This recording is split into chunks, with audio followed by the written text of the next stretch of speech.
তো আমরা আজকে যে টপিকটা শুরু হবে সেটা হলো, আগের দিন আমরা কিছু বৈশিষ্ট্য শিখছিলাম সমষ্ণ এবং রুদ্ধতাপীয় প্রক্রিয়ার। সেই বৈশিষ্ট্যের মধ্যে একটা বৈশিষ্ট্য লেখা ছিল এরকম: রুদ্ধতাপীয় প্রক্রিয়ার ঢাল সমষ্ণ প্রক্রিয়ার ঢাল অপেক্ষা গামাগুণ বেশি খাড়া হবে বা গামাগুণ বেশি হবে। তো এটা আমরা কী জিনিস, এর একটা প্রমাণ দেখাবো। সেই প্রমাণ দেখানোর মাধ্যমে আমরা ছবিটা ব্যাখ্যা করার চেষ্টা করব। তো দেখো, আমরা একটা সূত্র শিখছিলাম যে সমষ্ণ প্রক্রিয়ার বেলায় এরা বয়েলের সূত্রটা মেনে চলবে, পিভি সমান ধ্রুবক। আর রৌদ্রতাপীয় বেলায় মেনে চলবে হলো PV to the power gamma সমান ধ্রুবক। এই সূত্র তারা মেনে চলবে। আমরা এখন যেটা করব, দুইটাকে হইলো ডিফারেন্সিয়েশন করব। ভি এর সাপেক্ষে, আগে বাম পাশটা দেখাই, ভি এর সাপেক্ষে এটাকে ডিফারেন্সিয়েশন করলাম, দুই পাশে ডি বাই ডিভি নিয়ে আসলাম বা ডিডিভি নিয়ে আসলাম। দুই পাশে ভি এর সাপেক্ষে ডিফারেন্সিয়েশন করা হলো। তো ধ্রুবককে ডিফারেন্সিয়েশন করলে কী হয়, মনে আছে সূত্র হয়তো, ধ্রুবককে ডিফারেন্সিয়েশন করলে অ্যান্সার হয় শূন্য। তো এই জন্য এটার অ্যান্সার হবে শূন্য। আর এখানে ইউভি সূত্র বসাবা, এটা ইউ এটা ভি মনে করো। তো একবার গুণের সূত্র, যে ডিফারেন্সিয়েশন ইউভি সূত্র আছে, u ddx of v, v ddx of u, মানে একবার ইউ বাইরে থাকবে ভি এর ডিফারেন্সিয়েশন, আর একবার ভি বাইরে থাকবে ইউ এর ডিফারেন্সিয়েশন। এটা ইউ এটা ভি মনে করো এরকম। তো এখানে ডিফারেন্সিয়েশন করলে এই সূত্র আছে ডিডিএক্স অফ এক্স, মানে এই দুটো যদি মিলে যায় অ্যান্সার ওয়ান। ডিফারেন্সিয়েশনের সূত্র আছে ডিডিএক্স অফ এক্স, এক্সের ডিডিএক্স করলে কত আসে, তোমার মনে আছে সূত্র, তো আমি লিখে দেখাচ্ছি যদি বলে যাও। ডিডিএক্স অফ এক্স, এটার অ্যান্সার হলো ওয়ান। আর একটা সূত্র ছিল ddx of x to the power N, এটার সূত্র হলো N x to the power n minus one, মানে পাওয়ারটা আগে আসে এবং পাওয়ারটা এক বিয়োগ হয়ে যায়। এই সূত্রটা আমাদের কাজে লাগবে এখনই। সেটা কীভাবে দেখো, তো এই যে ডিডিএক্স অফ এক্স ওয়ান, আর এটা যা আছে তাই, তো এখান থেকে আমরা ডিপি বাই ডিভি এর মান বের করতে পারি মাইনাস পি বাই ভি। তো এই ডিপি বাই ডিভি কি বলা হবে, ঢাল। আমরা জানি কোনো রেখার ঢাল বের করা যায় এরকম ডিআই বাই ডিএক্স। তো ডিপি বাই ডিভিকে বলা হবে এই সমীকরণের বা এই প্রক্রিয়ার ঢাল। তো দুই নম্বর যে কন্ডিশন, দুই নম্বরটার জন্য আমরা একইভাবে করব, দুই পাশে ডিডি ভি নিয়ে আসলাম। তো ডান পাশে ধ্রুবক দেখে জিরো হবে, আর এখানে ইউ এটা v, u ddx of v, v ddx of u. তো x to the power n এর সূত্র বসাবা, এটা ভি আর এটা হলো গামা। তাহলে সূত্র হলো পাওয়ার আগে আসে এক বিয়োগ হয়ে যায়, ওই যে এক্স টু দি পাওয়ার এনের সূত্র n x to the power n minus one. আর এটা তো যা আছে তাই। তো এখান থেকে ডিপি বাই ডিভি এর মান বের করবা, তারপরে এখানে গামাটাকে উপরে নিয়ে আসলে পাওয়ার মাইনাস ওয়ান হবে, মানে সিম্পল ক্যালকুলেশন, আর কিছুই না, এটা দেখলেই বুঝবা। শুধু এখানে এক্স টু দি পাওয়ার এনের সূত্রটা বসাইছি, আর বাকি ওই পাশে পাঠিয়ে দিয়ে ভাগটা করে দিয়ে ডিপি বাই ডিভি এর মান এখানেও পাওয়া গেছে। তো এখানে ডিপি বাই ডিভি এর মান আসছে gamma into minus p by v, আর এখানে আসছিল d p equal to minus p by v এইটুকু। তো দেখো এখানে যদি এইটাই তো আমাদের এটার মান, তাহলে আমরা দেখলাম যে রুদ্ধতাপীয় প্রক্রিয়ার বেলায় ঢাল যেটা আসছে সেটা হলো সমষ্ণ প্রক্রিয়ার ঢালের সাথে গামা বেশি আসছে, গুণ করতে হবে। তো এই জন্য এটা হলো প্রমাণ, যদি পরীক্ষা আসে এটা তুমি এইটুকু বলে দিতে হবে। এখন এটা আসলে কী জিনিস, সেটা হলো আমাদের এই গ্রাফটা শিখতে হবে। এই গ্রাফটা দেখে বোঝানো যেতেছে, আমরা জানি পি এর সাথে ভি এর গ্রাফটা কেমন হয়। পি এর সাথে ভি এর গ্রাফ হলো সমষ্ণ প্রক্রিয়ার বেলায়, এটা তো আমরা জানি বয়েলের সূত্র মেনে চলে, তাহলে চাপ বাড়লে আয়তন কমবে। রুদ্ধতাপীয় প্রক্রিয়া, এটা হলো পিভি সমান ধ্রুবক, এটার লেখচিত্র। আর যদি বলে PV to the power gamma সমান ধ্রুবক, তাহলে এটার লেখচিত্র কী হবে, এটাতেও তো চাপ দিলে আয়তন কমে। তবে আমরা কিন্তু আগে শিখছিলাম যে সমষ্ণ প্রক্রিয়া হলো ধীরে ধীরে হয়, প্রক্রিয়াটা ধীর প্রক্রিয়া, আর এখানে হলো দ্রুত প্রক্রিয়া। তাহলে এখানে চাপ দিলে আয়তন কমে, এখানে আয়তনটা আস্তে আস্তে কমবে, আর এখানে চাপ দিলে আয়তন কমে, এই আয়তনটা খুব দ্রুত কমবে। তো এই দুইটার মধ্যে পার্থক্য তুমি হয়তো এখানে বুঝতেছো না, যে দুইটা কী পার্থক্য হলো, এটাও তোমার কমতেছে এটাও কমতেছে, এটা দ্রুত কেমনে কমলো, এটা হলো খুব দ্রুত নেমে যাবে, খারাপ হবে। দেখো এটা হলো দুইটা যদি একসাথে দেখাই তাহলে বুঝতে সুবিধা হবে। সমষ্ণ প্রক্রিয়াটা আস্তে আস্তে কমবে, চাপ বাড়লে আয়তনে যে ধীরে ধীরে কমতেছে দেখো। আর রৌদ্রতাপীয়টা খুব দ্রুত নেমে যাবে, এই যে তাড়াতাড়ি নেমে যেতেছে। তো এই খুব দ্রুত যে আয়তন কমে গেল, এখানে অল্প সময়ের মধ্যে আয়তন কমে গেছে, আর এখানে আস্তে আস্তে আয়তন কমতেছে। তো এই খুব দ্রুত আয়তন কমে গেছে দেখে এইটাই হলো রৌদ্রতাপীয় প্রক্রিয়ার ঢাল, এটা হলো সমষ্ণ প্রক্রিয়ার ঢাল। তো এইটাই আমরা এই যে গ্রাফে দেখানো হয়েছে। রৌদ্রতাপীয় যেটা দেখবা খারাপভাবে নেমে যেতেছে খুব দ্রুত, সেটা হলো রৌদ্রতাপীয়, আর সমষ্ণ যেটা সেটা হলো আস্তে আস্তে নামবে। তো এখানে আমরা যদি ঢাল বলতে আসলে কি বোঝাই, এখানে যদি আমরা একটা স্পর্শক আঁকি, এখানে যদি একটা স্পর্শক আঁকি, তো এখানে দেখো এইটার ঢাল কীভাবে বের করা হয় তোমার মনে আছে, এম সমান ট্যান থিটা। তো এখানে দেখবা যে এইটা বেশি খাড়া আছে, এই রেখাটা হলো এক্স অক্ষের সাথে বেশি, মানে এটা হলো বেশি হেলানো আছে, এটা কম হেলানো আছে, বা এটাকে খাড়া বলা হবে, বেশি খাড়া বলা হবে। তো এই জন্য বলা হয় রুদ্ধতাপীয় প্রক্রিয়ার যে ঢাল সেটা হলো সমস্ত প্রক্রিয়া ঢালের চেয়ে গামাগুণ বেশি বা গামাগুণ বেশি খারাপ বলা হয়। তো এরকম আমরা যদি রেখাটা নিই, রেখাটা টানলে বোঝা যাবে এই রেখাটা চাইতে বেশি খারাপ বা কম হেলানো অবস্থায় আছে।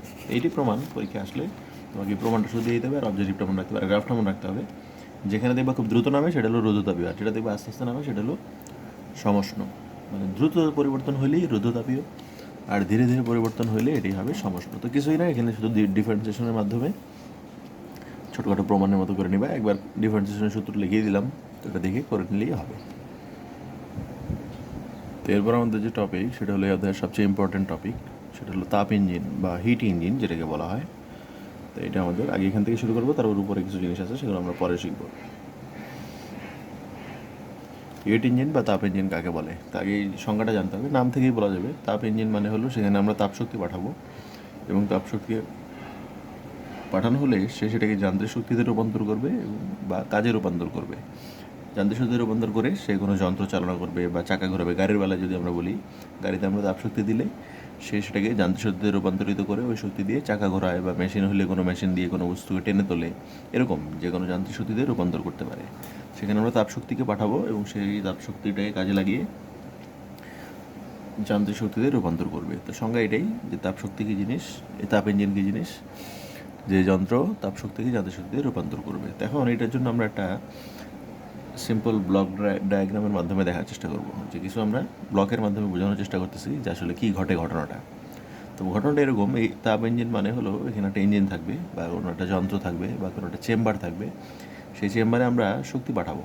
শক্তি কোত্থেকে পাঠাবো? শক্তি নিশ্চয়ই কোথাও জমা থাকবে, শক্তি এক জায়গায় জমা থাকবে এবং সেখান থেকে আমরা কিছুক্ষণ পরপর শক্তি পাঠাবো তাপশক্তিকে। তাপশক্তি পাঠাইলে সে সেটাকে কাজে রূপান্তর করবে। এখন আমরা ধরলাম যেখানে তাপশক্তি জমা থাকবে প্রচুর, সেটাকে আমরা বলবো তাপ উৎস, বা এটাকে বলা হয় হিট সোর্স বলা হয়, বা এটা বাংলা বললেও হবে, সমস্যা নেই। তাপ উৎসের মধ্যে যেটা থাকবে, তাপ উৎসে অনেক তাপশক্তি জমা থাকবে এবং যখন আমাদের যতটুকু দরকার হবে প্রয়োজন অনুসারে আমরা শক্তিকে পাঠাবো ইঞ্জিনে। তো এই যে Q1 হলো তাপ উৎস থেকে আমরা ইঞ্জিনে যে পরিমাণ শক্তি পাঠাই। এই যে লেখা আছে এখানে, Q1 হলো তাপ উৎস থেকে ইঞ্জিন যে পরিমাণ তাপ গ্রহণ করে বা গৃহীত তাপ ইঞ্জিন গ্রহণ করলো, ইঞ্জিন তাপ উৎস থেকে কিছু শক্তি সে নিজের ভিতরে আনলো। তো এই Q1টাকে বলা হবে সেই তাপ শক্তি। আর তাপ উৎসের একটা তাপমাত্রা আছে নিজস্ব, সেই তাপমাত্রাটাকে বলা হবে T1। এটা অবশ্য T1টা কেলভিনে, সেলসিয়াসে না। সেলসিয়াসে থাকলেও কেলভিনে নিয়ে নিতে অঙ্ক করার সময়। তারপর Q1 শক্তি তাপশক্তি সে নিল, ইঞ্জিন শক্তি গ্রহণ করলো তাপ উৎস থেকে। তা আমরা তাপ উৎস থেকে শক্তি গ্রহণ করলে সে কী করবে? সে কাজে রূপান্তর করবে, কারণ তার কাজই হলো যান্ত্রিক শক্তির রূপান্তর করা। তাহলে সে কাজে রূপান্তর করবে যেটা, সেটাকে আমরা বললাম হলো W। এখন আমরা একটা উদাহরণের মাধ্যমে দেখার চেষ্টা করি। তা আমি ধরলাম এখানে আমার একটা তাপ উৎস আছে এবং সেখান থেকে আমরা 100 জুল শক্তি এটাকে পাঠাইছি, ইঞ্জিনে পাঠানো হলো। এবং ইঞ্জিন যেটা করবে এটাকে কাজে রূপান্তর করবে, এটাকে আমরা W নাম দিলাম। তো খেয়াল করো, কোনো উৎস থেকে আমরা তাপ উৎস থেকে প্রচুর জমা ছিল তাপশক্তি, সেখান থেকে আমরা তাপ ইঞ্জিনে শক্তি প্রেরণ করলাম 100 জুলের মতো। ইঞ্জিন এটাকে কাজে রূপান্তর করবে। এই 100 জুল শক্তির মধ্যে, তাপশক্তির মধ্যে ইঞ্জিন এই পুরাটাকেই কাজে রূপান্তর করতে পারবে না। মানে এমন কোনো ইঞ্জিন নাই আসলে যেটা 100 জুল তাপশক্তি গ্রহণ করে পুরাটাকে কাজে রূপান্তর করবে। যেটা করতে পারবে সে 100 জুল থেকে হয়তো 20 জুল, 25 জুল, 30 জুল, এরকম। সাধারণত 30-35-এর বেশি কোনো ইঞ্জিনের কর্মদক্ষতা থাকে না। তো একটা ইঞ্জিনে যতটুকু তাপশক্তি সে গ্রহণ করে, হয়তো তার 25%, 30% এরকম, বা খুব কম ক্ষেত্রেই 40%-এর কাছাকাছি বিদ্যুৎ শক্তি, তাপশক্তি থেকে যান্ত্রিক শক্তি পাওয়া সম্ভব। তো খুবই কম হয়। তো আমরা এখানে ধরলাম 100 জুল থেকে যে শক্তি গ্রহণ করলো তাপশক্তি, সে কাজে রূপান্তর করতে পারলো উদাহরণস্বরূপ 30 জুল। তাহলে 30 জুল শক্তিকে, তাপশক্তিকে সে যান্ত্রিক শক্তিতে রূপান্তর করলো। তো বাকি 70 জুল তাহলে কী হবে? বাকি 70 জুলকে সে কাজে রূপান্তর করতে পারবে না। এটা হলো আমরা বলতে পারি যে লস, বা এখানে কোনো কাজে রূপান্তর করতে পারলো না। তো এখন এই ইঞ্জিন কিন্তু এখানে 70 জুল শক্তিকে রেখে দিবে না। 100 জুল গ্রহণ করে 30 জুলকে কাজে রূপান্তর করলো, বাকি 70 জুল সে কী করবে? সে কিন্তু তার এখানে রাখবে না 70 জুলকে। যেটাকে সে রূপান্তর করতে পারলো না সেইটাকে সে কোথাও পাঠিয়ে দিবে। কাকে পাঠিয়ে দিবে? সেটাকে বলা হয় তাপগ্রাহক। তাপগ্রাহক নামে আরেকটা অংশ দেখানো হলো, যেটাকে বলা হয় হিট রিসিভার বলা হয়, নাম শুনলেই বুঝতে পারবা। সে হলো তাপ গ্রহণ করে। যে কোথায় গ্রহণ করে? ইঞ্জিনের মধ্যে যেগুলো রূপান্তর করতে পারলো না সেগুলো সে গ্রহণ করবে। ইঞ্জিনের মধ্যে যে শক্তি রয়ে গেল, এই যে 70 জুল কাজে লাগলো না, এই 70 জুল ইঞ্জিনের মধ্যে রাখলে কী হবে? ইঞ্জিনের মধ্যে রাখলে সেই ইঞ্জিন আরও বেশি উত্তপ্ত হবে এবং এটা তো কোনো কাজে লাগবে না। সেই জন্য এই 70 জুল ইঞ্জিনের মধ্যে না রেখে ইঞ্জিন তাপগ্রাহকে পাঠিয়ে দেয়। তাপগ্রাহক ইঞ্জিন থেকে শক্তি গ্রহণ করে, এই বা ইঞ্জিন তাপগ্রাহকে শক্তি বর্জন করে, এটাও বলতে পারি আমরা। ইঞ্জিন বর্জন করে এখানে এবং তাপগ্রাহক থেকে পরে এটা পরিবেশে পাঠিয়ে দেওয়া হয়। পরিবেশে পাঠিয়ে আবার এই ইঞ্জিনটাকে মধ্যে আবার কিছুক্ষণ পর শক্তি নেওয়া হয়, আবার এটাকে কাজে লাগানো হয়, আবার এখানে ফেরত আসে। মানে এই প্রক্রিয়াটা চলতেই থাকে। এটা হলো চক্র আকারের। ইঞ্জিন তো সবসময় চালু থাকবে, এটা গাড়ির বা যে কোনো যন্ত্রের। তো প্রতিনিয়ত শক্তি আসতে থাকে, রূপান্তর হইতে থাকে। যেগুলো রূপান্তর হইতে পারে না, কাজে লাগাইতে পারে না, সেগুলো ইঞ্জিন বর্জন করে তাপগ্রাহকে। তাপগ্রাহকে বর্জন করলে তাপগ্রাহক সেগুলোকে পরিবেশে পাঠিয়ে দেয়। যেমন আমরা গাড়িতে দেখি ধোঁয়া আকারে বের হয়ে যায়, এরকম। তো এই যে তাপগ্রাহকটা হলো শক্তি ইঞ্জিন থেকে যেগুলো বর্জন করবে সেগুলোকে সে নিয়ে নিবে। তো এটাই এখানে দেখানো হয়েছে। যে আমরা একটু বলি, যেখানে যেটা বলছিলাম, তো 100 জুল হলো মনে করো Q1, আর ইঞ্জিন যেটা বর্জন করলো 70 জুল, সেটাকে আমরা বলবো হলো Q2। তাহলে 100 জুল ইঞ্জিন গ্রহণ করলো আর বর্জন করলো 70 জুল, তাহলে বাকি যে অংশটা সেটাই তো কাজে রূপান্তর করলো 30 জুল। তো এটাকে আমরা বলতে পারি যে এটা হবে গ্রহণ সূত্র। Q1 হলো গ্রহণ করলো আর Q2 হলো বর্জন করলো, তাহলে এই দুটোর পার্থক্য যেটা সেটাই সে কাজে লাগাইলো। এটা আমাদের একটা সূত্রের মতো বলতে পারো, যে ইঞ্জিন দ্বারা কৃত কাজ, ইঞ্জিন কতটুকু কাজ করবে তার সূত্র এটা। সূত্র হলো এই যে Q1 গ্রহণ করলো আর Q2 হলো তাপগ্রাহকের যেটা বর্জন করলো, এটাকে বলা হয় বর্জিত তাপ। তার এই দুটোর পার্থক্যটাই হলো কাজ, কৃত কাজ বা যান্ত্রিক কাজ বা যান্ত্রিক শক্তি। আর T1 কী ছিল? T1 হলো উৎসের তাপমাত্রা, আর T2 হলো এই তাপগ্রাহকের তাপমাত্রা। তো এখন আমাদের যদি বলে কর্মদক্ষতার সংজ্ঞা কী, কর্মদক্ষতা আমরা কী জানি? কর্মদক্ষতা হলো, সংক্ষেপে যদি বলা হয়, কর্মদক্ষতার সূত্র হলো আউটপুট বাই ইনপুট। মানে তুমি কতটুকু কাজ পেলা আর কতটুকু পাওয়ার কথা বা কতটুকু দিছিলে কাজ হওয়ার জন্য, তাদের একটা অনুপাতের মতো। তো আমার এখানে আউটপুট কোনটা? আউটপুট হলো W, এই পরিমাণ শক্তি আমি পেলাম, আর শক্তি প্রদান করা হয়েছিল হলো Q1। এটা আমাদের একটা সূত্র বলতে পারো, যে এই তাপ ইঞ্জিনের বেলায় কর্মদক্ষতার সূত্র হলো এটা। আমরা এখনই দেখাবো পরের পেজে এটা আছে। তো প্রথমে আমাদের এই ডায়াগ্রামটা শিখতে হবে। ডায়াগ্রামটার থেকে W কী জিনিস বোঝা হলো, V1 Q2 T1 T2 এগুলো বুঝলেই হলো। এখন আমাদের যে 3 নম্বর অপশন সমীকরণ আছে সেটা আমরা দেখব। তো সেখানে কি আছে দেখো, কর্মদক্ষতার যে সূত্র আমরা জানি, আউটপুট বাই ইনপুট, যে কি W/Q1 × 100%, এটা আমরা সূত্র হিসেবে শিখবো। তারপর W সূত্র আছে Q1 - Q2, এটা আমরা সূত্র হিসেবে জানি। W মানে হলো Q1 - Q2। তো বসাই দিলে এটা যদি আলাদা আলাদা করি, Q1/Q1 - Q2/Q1, এটাকে কাটাকাটি করলে এরকম আসে, মানে এটাকে লসাগু করলে এটা আসতে পারে। তো এইটাও আমরা একটা সূত্র হিসেবে শিখবো। এটা ইম্পর্টেন্ট যেগুলো বক্স করা আছে সেগুলো তোমাদের সূত্র হিসেবে শিখে নিতে হবে। তো একটা হলো কর্মদক্ষতার সূত্র, এইটা W দিয়ে হতে পারে, আর একটা এটা দিয়ে হতে পারে। তো এখানে Q1 Q2 কোনটা? এখানে মনে রাখতে হবে Q1 হলো তাপ উৎসের তাপ শক্তি, তাপ উৎসের এটা তাপগ্রাহকের। তো বেশি কোনটা? এখানে Q1 হলে সবসময় বড় হবে, কারণ উৎসতে সবসময় তাপ শক্তি বেশি থাকে, এটা। তো এই দুটো আমাদের সূত্র হিসেবে অঙ্ক করা লাগবে। কর্মদক্ষতার সূত্র এইটাই অথবা এটা শিখে নিলেই হবে। এখন আমাদের একটা সূত্র আছে, সূত্রটা এরকম। আমরা ছবিতে যদি দেখি, এই ছবিতে Q1 হলো মান বেশি আর Q2 এর মান হলো কম। তাহলে এখানকার তাপমাত্রা আর এখানকার তাপমাত্রার মধ্যে বলছি T1 এর তাপমাত্রা সবসময় বেশি হবে। তো এটাকে আমরা একটা সূত্রের মতো বলতে পারি, যে যেখানে তাপশক্তি বেশি থাকবে সেখানে তাপমাত্রাও বেশি হবে। এখানে তাপশক্তি কম আসে, সেই জন্য এটা তাপমাত্রাও কম। যেটা আমরা এমনি কমন সেন্স দিয়েও বলতে পারি। এটাকে আবার একটা সূত্র হিসেবে বানানো যায়।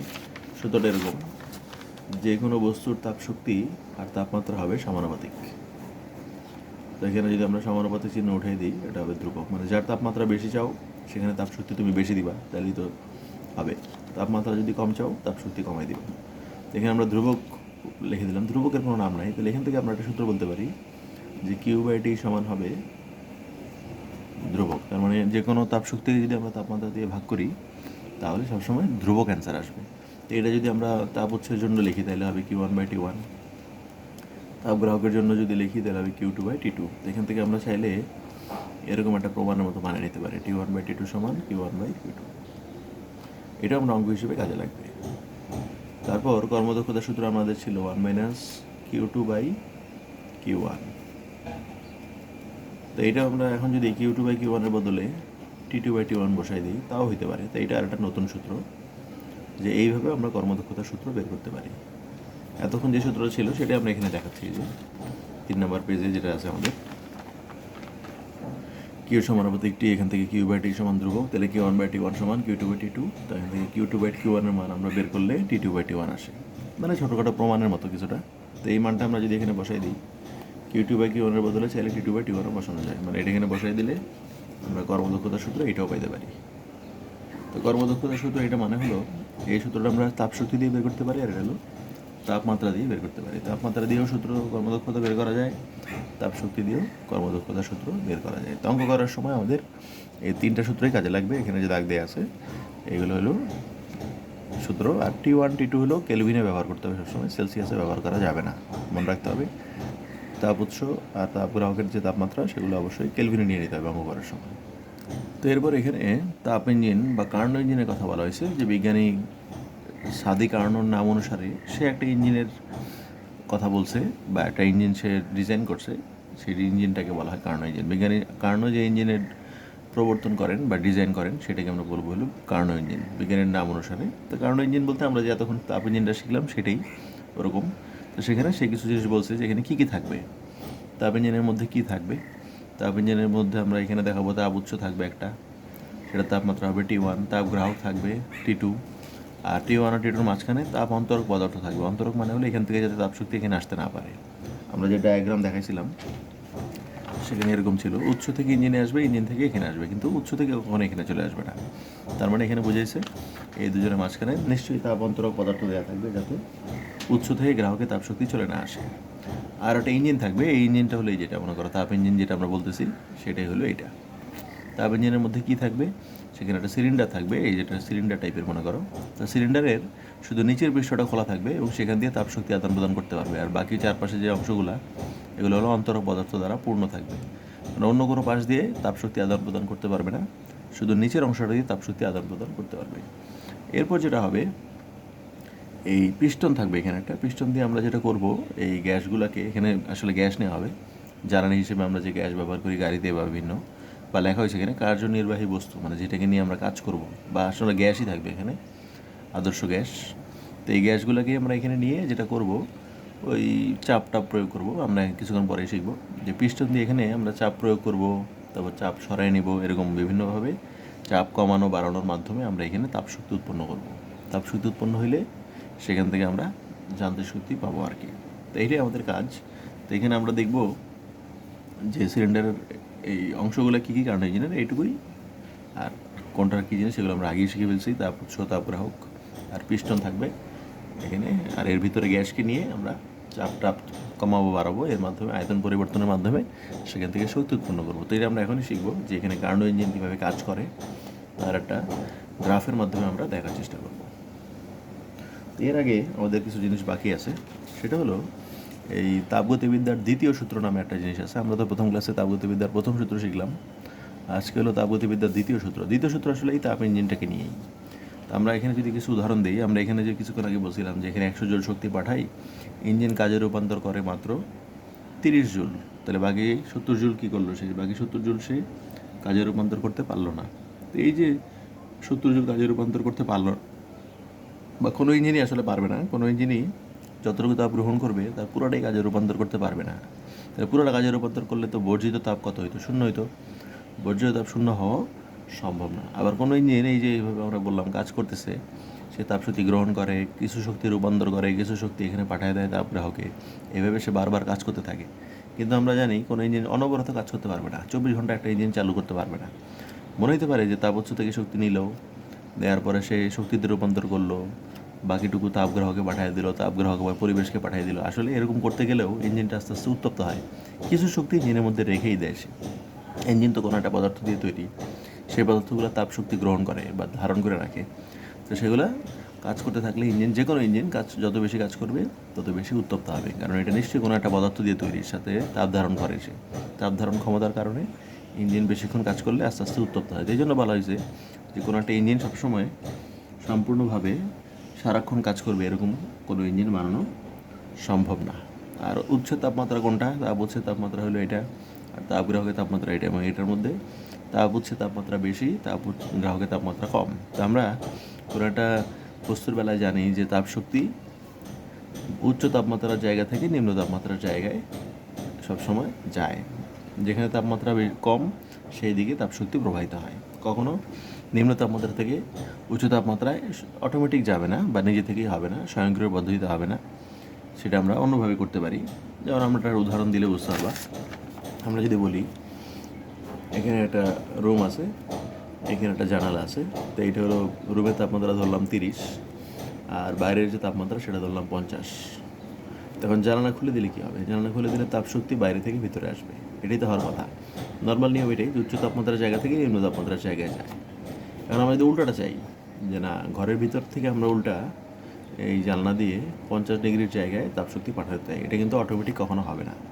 এটা নিজে থেকে কখনো হবে না। নিজে থেকে হবে হলো বাইরে থেকে ভিতরে আসবে, বেশি থেকে কমের দিকে অটোমেটিক হবে। কম থেকে বেশির দিকে হবে কীভাবে? আমরা কোনো যন্ত্র ব্যবহার করতে পারি। আমরা কোনো যন্ত্র, যেমন এয়ার কন্ডিশনের মধ্যে যেটা করা হয়, যন্ত্রের মাধ্যমে সেখান থেকে, ওটা অন্য মেকানিজম, কিন্তু মেইন ঘটনাটা এরকম যে আমরা চাইলে এখান থেকেও চাপশক্তিকে বাইরে পাঠাতে পারবো, তবে সেটা কোনো যন্ত্র দিয়ে করতে হবে, অটোমেটিক হবে না। কোনো যন্ত্রের সাহায্য নিয়ে আমরা চাইলে নিম্ন তাপমাত্রার জায়গা থেকে উচ্চ তাপমাত্রার জায়গায় শক্তিকে পাঠাতে পারবো, কিন্তু সেটা অটোমেটিক হবে না, অটোমেটিক হবে বেশি থেকে কমের দিকে। তাহলে এই যে বিভিন্ন কথাবার্তা বলা হলো, যে ইঞ্জিন সবসময় কাজ করতে পারবে না, তারপর ইঞ্জিনের কর্মদক্ষতা 100% হতে পারবে না, ইঞ্জিন অবিরামভাবে কাজ করতে পারবে না, বা নিম্ন তাপমাত্রা থেকে উচ্চ তাপমাত্রায় ইঞ্জিনের সাহায্য ছাড়া বা কোনো যন্ত্রের সাহায্য ছাড়া কাজ করা সম্ভব নয়। তো এইগুলোকে নিয়ে বিজ্ঞানের বিভিন্নজন বিভিন্ন রকম বিবৃতি দিচ্ছে। তাপগতিবিদ্যার দ্বিতীয় সূত্র মেইন ব্যাখ্যাটা এটাই, যে কোনো ইঞ্জিনের কর্মদক্ষতা 100% হতে পারবে না, বা কেউ সব কাজে লাগাইতে পারবে না পুরো 100%। এটাই তাপগতিবিদ্যার দ্বিতীয় সূত্র। তবে বিভিন্ন বিজ্ঞানীরা বিভিন্নভাবে এটাকে সংজ্ঞা বা নাম দেওয়ার চেষ্টা করছে। তো তোমরা 4 জনের বিবৃতিটাই শিখে নিবা, পরীক্ষা আছে। কার্নোর বিবৃতি হলো, কার্নো এইভাবে বলছে, কোনো একটা নির্দিষ্ট পরিমাণ তাপশক্তিকে সম্পূর্ণ কাজে রূপান্তর করা কোনোভাবেই সম্ভব না। তো আমরা আগেই বুঝলাম। তারপর বিজ্ঞানী প্লাঙ্ক বলছে যে এমন কোনো যন্ত্র নির্মাণ করা সম্ভব না যে অবিরামভাবে কাজ করতে থাকবে, মানে সারাক্ষণ কাজ করবে, কিন্তু তার নিজের তাপমাত্রা একটুও পরিবর্তন হবে না, এরকম কোনো ইঞ্জিন বের করা সম্ভব না। বা পরিবেশের তাপমাত্রা পরিবর্তন হবে না, এরকমভাবে কোনো ইঞ্জিন বের করা সম্ভব না। পরিবেশ উত্তপ্ত হবেই, বা ইঞ্জিন নিজেও উত্তপ্ত হবেই, এবং অবিরামভাবে সে কাজ করতে পারবে না। ক্লসিয়াস বলছে যে কোনো যন্ত্রের সাহায্য ছাড়া আমরা নিম্ন তাপমাত্রা থেকে উচ্চ তাপমাত্রায় পাঠাতে পারবো না। আমরা স্বয়ংক্রিয়ভাবে কোনো যন্ত্রের সাহায্য ছাড়া নিম্ন থেকে উচ্চতে পাঠাতে পারবো না, আমরা উচ্চ থেকে নিম্নতে পাঠাতে পারবো। তো এটাই কেলভিনও এরকম বলছে, যে কোনো আমরা অংশে নিম্ন তাপমাত্রার জায়গা থেকে উচ্চ তাপমাত্রার অংশে কখনো কোনো যন্ত্রের সাহায্য ছাড়া তাপশক্তিকে পাঠাতে পারবো না। মেইন ঘটনাটা এটাই, যে তাপশক্তি উচ্চ থেকে নিচের দিকে যাবে, আর কাজে রূপান্তর করলে কখনো 100% কাজে রূপান্তর হবে না। এইগুলো নিয়েই ব্যাখ্যা। তো তোমরা শুধু এই 4 জনের 4টা বিবৃতি শিখে নিলেই হবে। এরপর আমাদের যেটা লাগবে সেটা হলো প্রত্যাবর্তী প্রক্রিয়া। এই দুটো সংজ্ঞা ভালো মতো শিখে নিতে হবে, পরীক্ষা আসে। প্রত্যাবর্তী প্রক্রিয়া আর একটা হলো অপ্রত্যাবর্তী প্রক্রিয়া। তো প্রত্যাবর্তী প্রক্রিয়া এবং অপ্রত্যাবর্তী প্রক্রিয়া মানে হলো, এটার সংজ্ঞা দেওয়ার আগে আমরা একটা উদাহরণ দিই। যেমন তোমাদের হয়তো মনে আছে, যদি এটা বরফ হয় এবং এখানে 1 কেজি বরফ আছে, তো আমরা যদি এটাকে গলা নিতে চাই, কতটুকু শক্তি লাগবে? 99 সূত্র ছিল কি ইকুয়াল টু MLF। এলএফ হলো যে আপেক্ষিক সূত্রতাপ। বরফ গলনের আপেক্ষিক সূত্রতাপ হলো 3,36,000। আমরা এগুলো শিখবো হয়তো পরে। তো এটা হলো, যদি এই সূত্র দিয়ে বলি, 3,36,000 জুল পরিমাণ শক্তি যদি আমি 1 কেজি বরফের মধ্যে দেই, সেটা গলে 1 কেজি পানিতে পরিণত হবে। তো ধরলাম আমার কাছে 1 কেজি বরফ ছিল, সেটার মধ্যে আমি এই পরিমাণ শক্তি দিলাম, এবং শক্তি দেওয়ার ফলে সেখানে 1 কেজি পানিতে আমরা রূপান্তর করতে পারলাম। এখন উল্টা কাজ যদি করি, 1 কেজি পানি থেকে যদি আমি এই পরিমাণ শক্তি নিয়ে যেতে পারি বা শোষণ করতে পারি, তাহলে সে কিন্তু আবার বরফে পরিণত হবে। তো এই যে একটা জিনিস বা একটা সিস্টেম বা কোনো একটা বস্তু সামনের দিকে, বরফ থেকে পানি হওয়াকে আমরা বললাম সামনের দিকে, যে সামনে গেল সে, আবার পানি থেকে কিন্তু বরফে আনা সম্ভব। তাহলে আমরা এটাকে বলতে পারি সে পিছনেও আসতে পারলো। তাহলে যে প্রক্রিয়া সম্মুখ দিকে, পশ্চাৎ দিকে, দুই দিকে অগ্রসর হতে পারে, মানে বিপরীত দিকে ফেরত আসতে পারে, সেটাকে বা প্রত্যাবর্তন করতে পারে, সেটাকে বলা হয় প্রত্যাবর্তী প্রক্রিয়া। নাম দেখলেই বুঝতে পারবা। রিভার্সেবল প্রসেস, যে প্রক্রিয়া বিপরীত দিকে প্রত্যাবর্তন করে। যেমন আমরা পানিকে তাপ দিলে বাষ্প হয়, বাষ্পকে আবার ঠান্ডা করলে পানি হয়, বা বরফকে তাপ দিলে পানি হয়, পানিকে ঠান্ডা করলে বরফ হয়। তো এটা আমরা করতে পারি চাইলে, বা বিপরীত দিকে আমরা ফেরত নিয়ে আসতে পারি, সেটাকে বলা হবে প্রত্যাবর্তী প্রক্রিয়া। আর অপ্রত্যাবর্তী প্রক্রিয়া মানে হলো তুমি এখানে একটা যন্ত্র, বললাম আমার এখানে একটা বস্তু আছে এবং একটা যন্ত্রের, এটাকে আমরা ঠেলে মনে করো এ থেকে বি পর্যন্ত নিয়ে আসলাম। এই বিন্দু থেকে এই বস্তুটাকে আমরা রাস্তার উপর দিয়ে ঠেলে বা ধাক্কা দিয়ে বি বিন্দুতে আনলাম। তো এখান থেকে এখানে আনতে গেলে আমাদের রাস্তার ঘর্ষণ বলের কারণে কিছু শক্তি নষ্ট হবে। ঘর্ষণ বলের কারণে কী হবে, এটা যখন তুমি এখান থেকে ধাক্কা দিয়ে আনবা, এই বস্তুটাকে এ থেকে বিতে পর্যন্ত আনবা, ঘর্ষণ বলের কারণে সেখানে কিছু শক্তি নষ্ট হবে। কীভাবে নষ্ট হবে? তাপ শক্তি আকারে নষ্ট হতে পারে, শব্দ হইতে পারে, ধাক্কা দিয়ে আনার সময় শব্দ শক্তি আকারে কিছু শক্তি নষ্ট হবে। ধরলাম শব্দ শক্তি এবং তাপ শক্তি আকারে 50 জুল শক্তি নষ্ট হয়ে গেল এ থেকে বিতে আসার ফলে। এখন যদি আমরা বি থেকে এতে আসি, তাহলে কি আমরা এই 50 জুল শক্তি ফেরত পাবো কি না? বি থেকে এতে আসলে আমরা এই 50 জুল শক্তি ফেরত পাবো না। উল্টা বি থেকে যখন আবার এতে আসবো, তখন আবার কিছু শক্তি ঘর্ষণ বলের কারণে নষ্ট হবে। তাহলে এইখানে আমরা এ থেকে বিতে গেলাম, আবার বি থেকে এতে আসলাম, মানে আগের জায়গায় গিয়ে আবার আগের জায়গায় ফেরত আসলাম, কিন্তু এখানে কিন্তু আমরা সম্পূর্ণ কাজটা ফেরত পেলাম না। আমাদের কাজ উল্টা, শক্তিটা আমরা নষ্টই হলো। আমরা আগের থেকে আগের জায়গায় আসলেও শক্তি দুইবারই 50 জুল করে 100 জুল নষ্ট হয়ে গেল। তার মানে এখানে আমরা বলবো যে প্রক্রিয়ায় আমরা কাজ পুরোটা ফেরত পাবো না, বা আমরা এখানে শক্তি পুরোটাকে আমরা আগের জায়গায় ফেরত আনতে পারবো না। তো এটাকে বলা হবে অপ্রত্যাবর্তী প্রক্রিয়া। এখানে কিছু শক্তির নষ্ট হবে। তো এইটুকুই তোমাদের সংজ্ঞা হিসেবে শিখে নিতে হবে, যে প্রত্যাবর্তী বল এবং অপ্রত্যাবর্তী বলের যে সংজ্ঞা, এটা সংজ্ঞাটাই পরীক্ষায় আসে, এর বেশি পরীক্ষায় কখনো কিছু আসে না। সংজ্ঞাটা বই থেকে দেখে নিবা, আর উদাহরণটা দেখে নিলেই হবে। তো এটার উদাহরণ হলো ঘর্ষণ বল, বা ঘর্ষণ বলের কারণে যে তাপশক্তিটা নষ্ট হয় সেটা। আর এটা হলো যে কোনো একটা বস্তুকে আমরা যদি আগের অবস্থায় বরফকে বা কোনো পানিকে যদি এভাবে তাপশক্তি দিয়ে আবার ফেরত নিয়ে আসতে পারি আগের জায়গায়, তো এটাই। তো এই দুটো সংজ্ঞা শুধু শিখে দেবে, উদাহরণটা সহ বই আছে, দেখে নিলেই হবে। তো এইটুকু হলো আমাদের প্রথম দিকের যে টপিক ছিল সেগুলো হয়ে গেল। এখন আমরা যেটা বলছিলাম যে কার্নো ইঞ্জিনের মধ্যে কী করা হয়। কার্নো ইঞ্জিনের মধ্যে কিছু গ্যাস নিয়ে সেখানে আমরা কিছু প্রসেসিং করি বা কিছু তাপশক্তি উৎপন্ন করার চেষ্টা করি। তো সেখানে আমরা দেখব যে ইঞ্জিনের মধ্যে কীভাবে তাপশক্তি নিয়ে কাজ করা হয়, সেটা আমরা একটা গ্রাফের মাধ্যমে দেখানোর চেষ্টা করব। তো এখন আমরা যে টপিকটা শিখবো তার জন্য আমাদের এই গ্রাফটা একটু মনে রাখতে হবে। সমষ্ণ প্রক্রিয়ার গ্রাফটা কেমন ছিল? সমষ্ণ প্রক্রিয়ার গ্রাফ ধীরে ধীরে নামবে, আবার উঠলে সে ধীরে ধীরে উপরে উঠবে।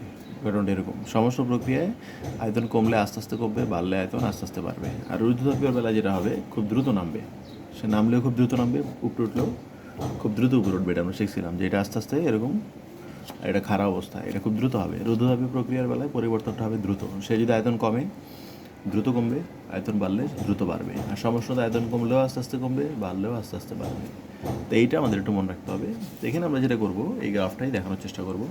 তো যেটা আমরা করব, প্রথমে একটা গ্রাফ দেখানো হলো, এইদিকে আমরা আয়তন নিলাম, এইদিকে নিলাম হলো চাপ, আর এখানে আমরা একটা বিন্দু নিলাম, এই বিন্দু, যেটা নিব হলো P1 এবং V1। মানে আমরা যেটা করি প্রথমে ইঞ্জিনের মধ্যে যেটা করি, ইঞ্জিন যেটা তাপ ইঞ্জিন, সেখানে আমরা কিছু গ্যাস নিছি যার আয়তন হলো V1। আর এখানে আমরা আগে থেকে কিছু চাপ থাকবে ইঞ্জিনের, এখানে চাপ প্রয়োগ করা থাকবে সিলিন্ডারের মধ্যে, সেই চাপটাকে বলা হবে P1। মানে P1 হলো সিলিন্ডারের মধ্যে যে এখন গ্যাস আছে, সেই গ্যাস নিয়ে ইঞ্জিনের মধ্যে আমরা যে গ্যাস পাঠাইলাম, সেই গ্যাসের মধ্যে কী পরিমাণ চাপ এবং সেই গ্যাসের কী পরিমাণ আয়তন, এটা। তো এই P1 আর V1 হলো আদি আয়তন এবং আদি চাপ, এই অবস্থায় এখন আছে।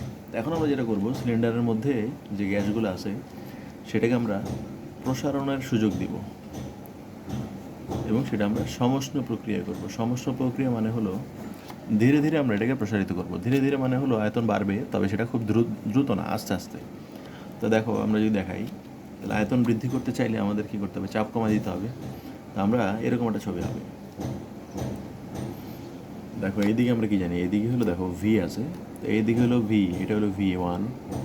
আর এইদিকে দেখো ভি কি বেড়ে গেছে না, মানে এই এক্স অক্ষের দিকে কি আছে? ভি আছে। তাহলে এখানে দেখো এই বিন্দুর জন্য ভি হলো এইটুকু, বি বিন্দুর জন্য ভি হলো এইটুকু। তাহলে বি বিন্দুর ভিটা কি বেশি? বি বিন্দুতে যেটা হবে, চাপ হবে P2 আর আয়তন হবে V2। তো আমরা এখানে যেটা করলাম, এ থেকে বি পর্যন্ত এই অংশটাতে আমরা আয়তনটাকে বৃদ্ধি করলাম, এবং দেখো আয়তনটা বাড়ছে। কীভাবে বাড়ছে? যে এখানে কিন্তু এক্স অক্ষ বরাবর ভি, তাহলে এই যে এইদিকে হলো V1, এইটুকুর মান হলো V1, আর এইটুকুর মান হলো V2। তাহলে দেখো আয়তন বাড়ছে। আর চাপ কী হয়েছে, চাপ কিন্তু কমে গেছে। দেখো এইটুকু হলো P1 আর এইটুকু হলো P2, তাহলে P2 এর মান P1 এর থেকে, মানে এইটুকু হলো যদি দেখাই, এখানে দেখানো হলো এইটুকু হলো P1 আর এইটুকু হলো P2, তাহলে ছবিতেই তোমরা দেখতে পেলে V2 বেড়ে গেছে আর P2 চাপ কমে গেছে। তাহলে চাপ কমে দেওয়ার ফলে আয়তন আস্তে আস্তে বাড়লো। তাহলে এই যে আস্তে আস্তে বাড়ছে কীভাবে বুঝলাম, ওই যে দেখো দেরিতে হয়েছে আস্তে আস্তে, এটার মতো। তো আমরা এখানে গ্রাফটা কিন্তু উল্টা আঁকছি, এইদিকে ভি নিছি আর এদিকে পি নিছি, এই জন্য এদিকে কিন্তু বাড়ছে আয়তন, এখানে বেড়ে গেছে। দেখো কী দেখানো হলো, এই বিন্দুতে আয়তন ছিল V1, বি বিন্দুতে গিয়ে আয়তন হয়েছে V2, মানে আয়তন বাড়ছে, চাপ কমে গেছে। এই যে এবি অংশটা যেটা করলাম আমরা, এই অংশটার মধ্যে আমরা সমষ্ণ প্রক্রিয়ায় গ্যাসটাকে প্রসারণের সুযোগ দিব এবং প্রসারণ হয়েছে। এরপর আমরা যেটা করব, বি বিন্দুতে এখন যখন আছে, আমরা এবার গ্যাসটাকে আরও প্রসারণ ঘটাবো, তবে এবার রুদ্ধতাপীয় প্রক্রিয়ায় প্রসারণ করব, মানে এবার খুব দ্রুত প্রসারণ হবে। রুদ্ধ হবে মানে কি, দ্রুত।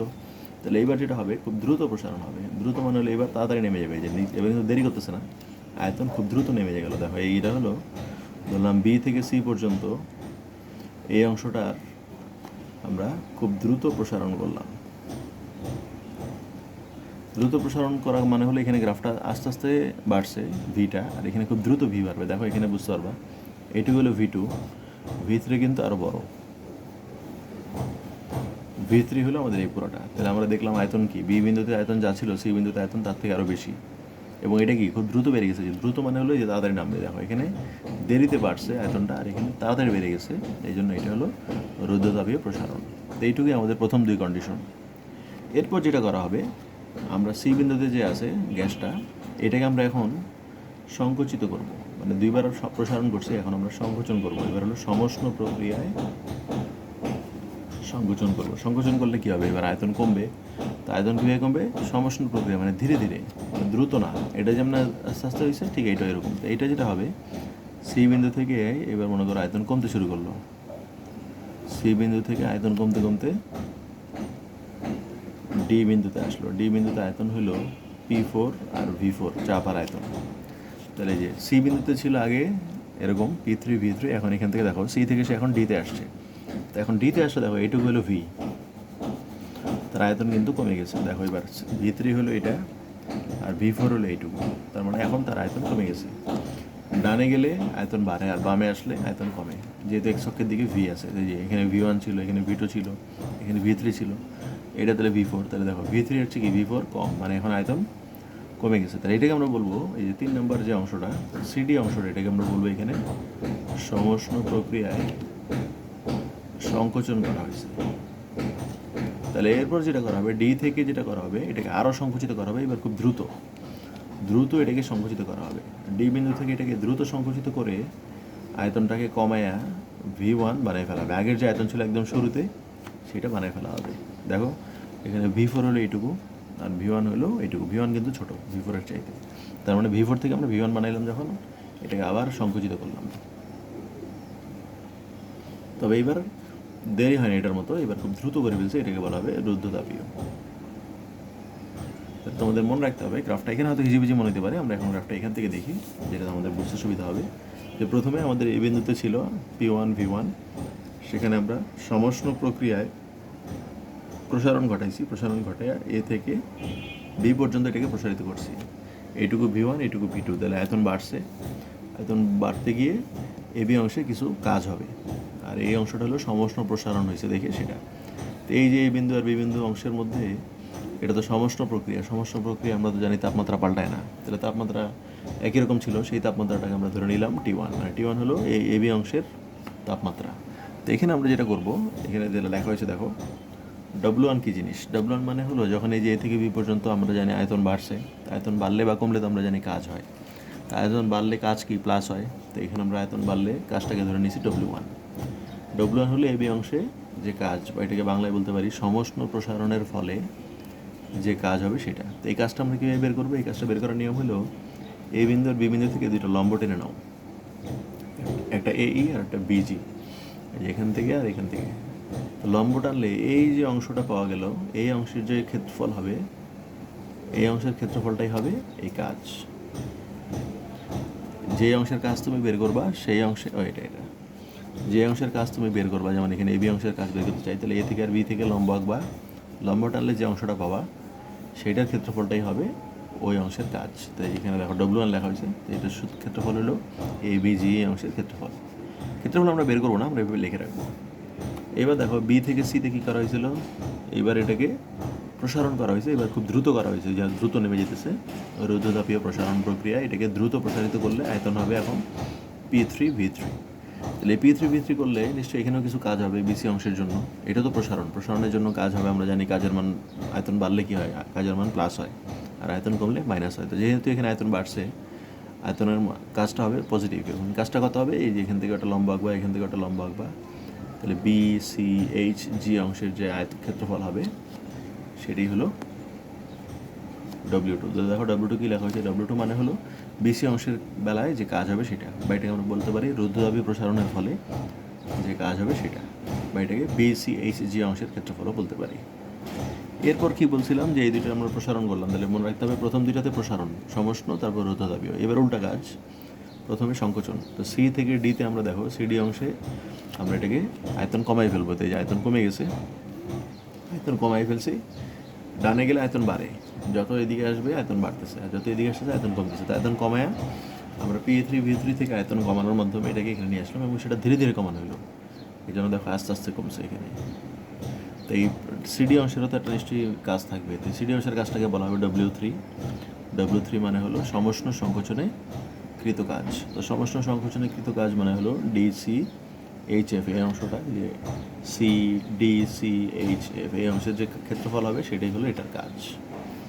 আর W4 কী হবে, W4 হলো একদম শেষে আমরা কী করলাম, ডি থেকে এই বিন্দুতে আনলাম যখন, এটাকে খুব দ্রুত আয়তন কমাই ফেললাম। আয়তন কমায় সংকোচনের মাধ্যমে শুরুতে যে আয়তন ছিল সে একদম ঠিক সেখানেই নিয়ে আসলাম, এবং শুরুতে যে চাপ ছিল সেখানে নিয়ে আসলাম, মানে আগের বিন্দুতে ফেরত নিয়ে আসলাম। তাহলে যেটা হলো 4 নম্বরে ডি অংশের কাজ হবে রুদ্ধতাপীয় সংকোচনের কাজ, এবং এটার কাজ হবে যেখানে ADFE অংশের যে ক্ষেত্রফল সেটা। আমরা যেটা করলাম, ইঞ্জিনের মধ্যে কিছু গ্যাস নিলাম, গ্যাসকে নিয়ে দুইবার প্রসারিত করলাম আর দুইবার সংকোচিত করলাম। তো এই যে দুইবার সংকোচন প্রসারণ করলাম, আমাদের কী কাজ হলো, আসলে আমাদের কী লাভ হলো সেটা আমরা একটু দেখব। তো প্রথমবার আমরা কি পাইছি, W1, তারপর একটা W2, এই দুইটা ছিল হলো প্রসারণের বেলায়, আর W3, W4 যেটা ছিল সেগুলো হলো সংকোচনের বেলায়। এটা তোমরা এখনই দেখলাম। তো এখানে যে চক্রটা দেখানো হয়েছে, মানে ইঞ্জিনের মধ্যে যে এই কাজটা বারবার হতে থাকে, এ থেকে বিতে প্রসারিত করা হয়, বি থেকে সিতে প্রসারিত করা হয়, সি থেকে ডিতে সংকুচিত করা হয়, ডি থেকে এতে সংকুচিত করা হয়, এরপর ইঞ্জিনটাকে আবার এইভাবে বারবার এই ইঞ্জিনের মধ্যে এই কাজটা বারবার হতে থাকে।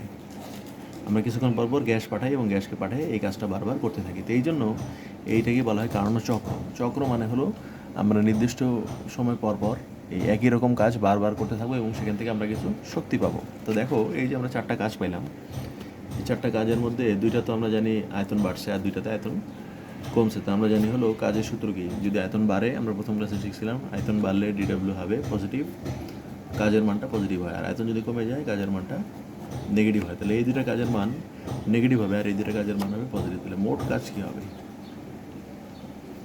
মোট কাজ সূত্র হলো W1 আর W2 যোগ হবে, আর এরা যেহেতু মাইনাস এই জন্য এদেরকে আমরা বিয়োগ করে দিব, মানে এরা যেহেতু আয়তন হ্রাস, এদের মানগুলো হলো আয়তন প্রসারণের জন্য, আর এটা সংকোচন দেখে এদেরকে আমরা বিয়োগ করে দিয়েছি যেহেতু কাজের মান নেগেটিভ। তো এইভাবে মোট কাজ আমরা কীভাবে পাবো, মোট কাজ বের করলে হবে W1, W2, W2 যোগ, আর এই দুটো যেহেতু আয়তন কমে গেছে সেজন্য এরা নেগেটিভ, বিয়োগ করে দিলাম। এখন আমরা এই মানগুলো দেখো, ABG অংশের যে ক্ষেত্রফল আছে এটা হলো W1। আমরা যদি ছবিটা একটু দেখাই, আমরা যদি ছবিটা দেখাই, আমাদের ছবিটা এরকম ছিল, ABCD, তারপর এরকম কিছু অংশ ছিল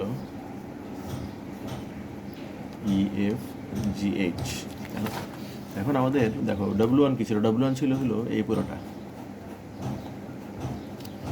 তার সাথে W2 হলো এই পুরোটা ছিল, লেখা আছে দেখবো এখানে W1 W2 এর মান কোনটা লেখা আছে।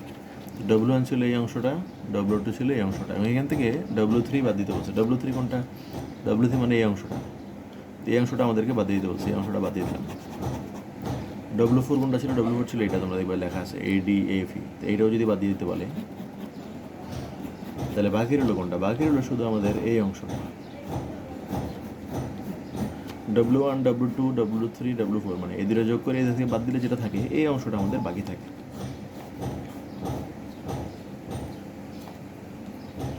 এই অংশটা যেটা বাকি থাকলো সেটার ক্ষেত্রফলটাই আমাদের বাকি থাকে। পুরোটা ক্ষেত্রফল থেকে W1, W2 মানে এই পুরোটা চলে আসে, এবং সেখান থেকে নিচের অংশগুলো বাদ দিলেই হলো W2 আর W3 এগুলো বাদ। 3, 4 এর অংশগুলো বাদ দিয়ে দিলে মানে 1 আর 2 মিলে হলে এই পুরা এলাকাটা, সেখান থেকে যদি বলে W3 আর W4কে বাদ দিয়ে দাও তাহলে এইটুকু বাকি থাকে। তো এই যে আমাদের এখানে এটা দেখানো হয় না এইভাবে কীভাবে আসছে, তোমরা দেখলেই বুঝতে পারবা। এই চিত্র থেকে ABG হলো এই পুরোটা, এইটা হলো এই পুরোটা, সেখান থেকে নিচেরগুলো বাদ দিতে বলছে, W3, W4 বাদ দিয়ে দিলে এই অংশটাই থাকে। তাহলে এই যে আমরা অ্যান্সার টোটাল কাজ হবে এই অংশের ক্ষেত্রফলটা যত হবে সেটাই। তো এই যে আমাদের এখন প্রশ্ন বলতে পারো যে আমরা একটা গ্যাস নিয়ে সেটাকে কেন প্রসারণ করলাম আর কেন এটাকে সংকোচন করলাম। সংকোচন এবং প্রসারণ করলে যেটা হইলো আমরা কিছু কাজ পাবো, এই যে কাজটা হবে এটা, তো নিশ্চয়ই এটা তো একটা মান আছে, এই অংশের ক্ষেত্রফল তো অবশ্যই আছে, তার মানে আমরা এখানে কিছু কাজ পাবো। তাহলে এখানে একটা প্রশ্ন আসে যে কোনো একটা কার্নো ইঞ্জিনের মোট কাজ কী হবে। মোট কাজ হবে এই যে ABCD 4টা রেখা আছে এখানে, AB অংশ, CD অংশ, BC অংশ, এদের দ্বারা আবদ্ধ অংশের যে ক্ষেত্রফল সেটাই হবে কার্নো ইঞ্জিনের কৃত কাজ। মানে কার্নো ইঞ্জিনে আমরা আসলে কাজ পাবো সেটা তো আমরা জানি, শক্তি পাবো। শক্তির মানটা কীভাবে বের করবো? শক্তির মানটা হলো এই অংশের ক্ষেত্রফল যেটা হবে সেটাই। তো এখানে মনে রাখতে হবে তোমাদের এইভাবে যে এখানে কার্নো চক্রের মধ্যে 4টা স্টেপ থাকে। AB অংশটাকে বলা হয় প্রথম স্টেজ, প্রথম ধাপে সংকুচিত প্রসারণ করা হয় সমষ্ণ প্রক্রিয়ায়, এবং সেখানে তাপমাত্রা হলো T1। দ্বিতীয় অংশে B থেকে C পর্যন্ত এটাকে রৌদ্রতাপীয় প্রসারণ করা হয়, এবং এটা হলো এই B থেকে C তে নেওয়ার পরে তাপমাত্রা হয়ে যায় T2, কারণ এখানে তো প্রসারণ ঘটাইছি দেখে তাপমাত্রা চেঞ্জ হবে। তো CD অংশে আবার তাপমাত্রা একই থাকে, যেহেতু এটা সমষ্ণ, এখানে সংকুচিত করা হয়, এখানে আবার রৌদ্রতাপীয় প্রক্রিয়া সংকুচিত করা হয়। তো 4টা স্টেজ, 2টা হলো প্রসারণ, 2টা সংকোচন, আবার এই 2টা সমষ্ণ, এই 2টা রৌদ্রতাপীয়। এটা তাপমাত্রা T1, এটা তাপমাত্রা T2, এগুলো মনে রাখতে হবে। আর এই টোটাল কাজ বের করার সূত্র হলো 4টা যোগ, প্রথম স্টেজের কাজ দ্বিতীয় স্টেজের কাজ থেকে 3 নাম্বার আর 4 নাম্বার স্টেজেরগুলো বিয়োগ করে দিতে হবে, এবং সেই কাজটা হবে ABCD যে অংশটা আছে তার ক্ষেত্রফল। তো এই যে বিজ্ঞানী কার্নো একটা ইঞ্জিনের ডিজাইন করলো, এখানে যে কী করা হয়, ইঞ্জিনের মধ্যে কিছু গ্যাস নেওয়া হয়, নিয়ে এটাকে 2বার প্রসারিত, 2বার সংকুচিত করে কী করা হয়, আবার আগের জায়গায় ফেরত নিয়ে আসা হয়, ফেরত নিয়ে এসে বারবার একই কাজ করা হয়, একই চক্রটাকে বারবার চালনা করা হয়, এবং চালনা করানোর ফলে আমরা কিছু কাজ পাই বা শক্তি উৎপন্ন হয়। এই শক্তিটা দিয়ে আমরা পরে অন্যান্য শক্তিতে রূপান্তর করি বা কাজে লাগে। তো এইটাকেই বলা হবে বিজ্ঞানের কার্নোর একটা চক্র। বিজ্ঞানী কার্নো একটা চক্রের ডিজাইন দিয়েছিল যেভাবে আমরা ইঞ্জিনের মধ্যে শক্তি উৎপন্ন করতে পারি বা কাজ পেতে পারি। তো এটা আমাদের মুখস্থ রাখতে হবে। তো এই অংশগুলো মুখস্থ রাখতে হবে পুরোটা, কোথায় কী হয়, কোন অংশের তাপমাত্রার কথা, এই চার্ট সম্পূর্ণ মুখস্থ করে ফেলতে হবে। এটাতে অঙ্ক আছে, আমরা পরের ক্লাসে হয়তো শিখবো। তো আজকে এইটুকুই, যে কার্নো চক্র এবং সেখানে কীভাবে আমরা প্রসারণ এবং আয়ত সংকোচনের ফলে শক্তি উৎপন্ন করি বা কাজ পাই সেটাই আমরা দেখলাম। তো এইটুকু তোমাদের সব সূত্র শিখে নিতে হবে।